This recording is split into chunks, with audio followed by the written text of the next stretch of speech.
Dobrodošli na naš kanal. Danas ćemo naučiti kako da napravimo savršeni domaći džem od šljiva, koji će oduševiti vašu porodicu i prijatelje. Pripremite se za ukusnu avanturu.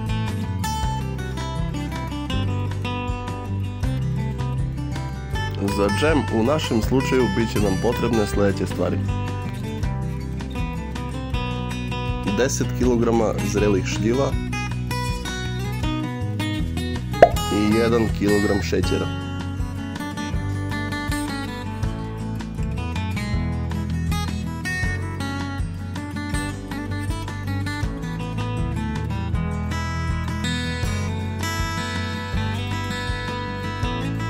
Prvo operite šljive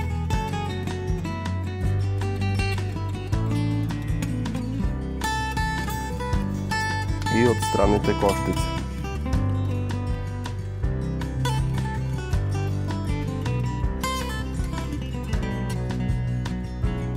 Ovo je veoma važno da bi naš džem bio gladak i ukusan.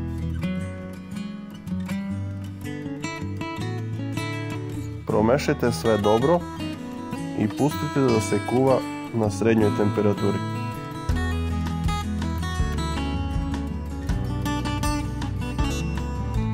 Povremeno promešajte i pazite da ne zagori.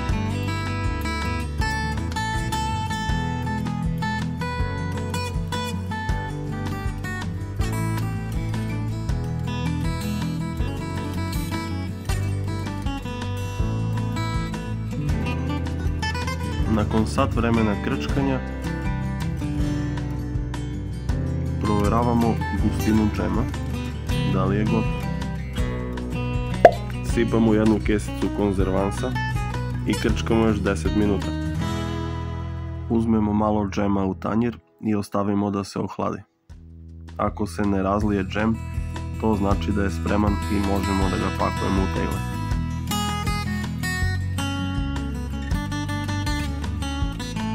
Kada je džem gotov, pažljivo ga sipajte u sterilizovane tegle. Zatvorite ih čvrsto i ostavite da se ohlade. I to je to, savršeni džem od šljiva je spreman. Ako vam se video dopao, lajkujte i pretplatite se na naš kanal za više recepata. Hvala što ste gledali, vidimo se u sljedećem videoklipu.